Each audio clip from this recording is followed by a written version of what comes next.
Divine Mercy in My Soul, The Diary of Saint Faustina Kowalska, Notebook 1.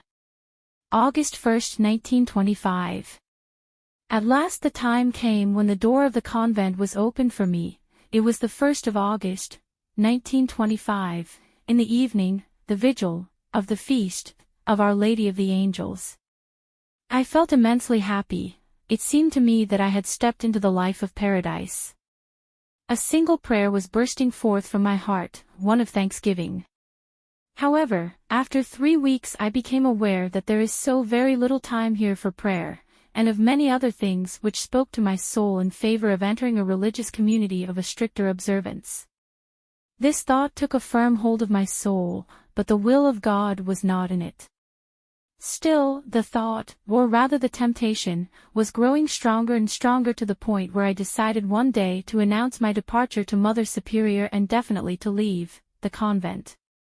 But God arranged the circumstances in such a way that I could not get to the Mother Superior, Michael. I stepped into the little chapel before going to bed, and I asked Jesus for light in this matter. But I received nothing in my soul except a strange unrest which I did not understand. But, in spite of everything, I made up my mind to approach Mother Superior the next morning right after Mass and tell her of my decision. I came to my cell. The sisters were already in bed, the lights were out. I entered the cell full of anguish and discontent. I did not know what to do with myself. I threw myself headlong on the ground and began to pray fervently that I might come to know the will of God. There is silence everywhere as in the tabernacle. All the sisters are resting like white hosts enclosed in Jesus' chalice. It is only from my cell that God can hear the moaning of a soul. I did not know that one was not allowed to pray in the cell after 9 without permission. After a while a brightness filled my cell, and on the curtain I saw the very sorrowful face of Jesus. There were open wounds on his face, and large tears were falling on my bedspread. Not knowing what all this meant, I asked Jesus, "Jesus, who has hurt you so?" And Jesus said to me, "It is you who will cause me this pain if you leave this convent. It is to this place that I called you and nowhere else, and I have prepared many graces for you." I begged pardon of Jesus and immediately changed my decision. The next day was Confession Day.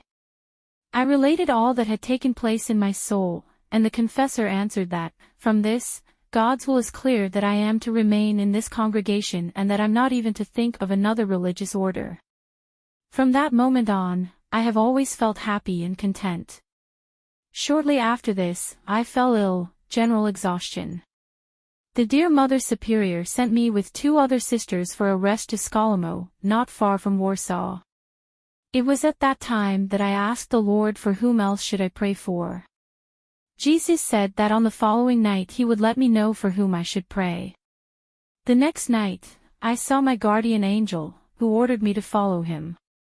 In a moment I was in a misty place full of fire in which there was a great crowd of suffering souls.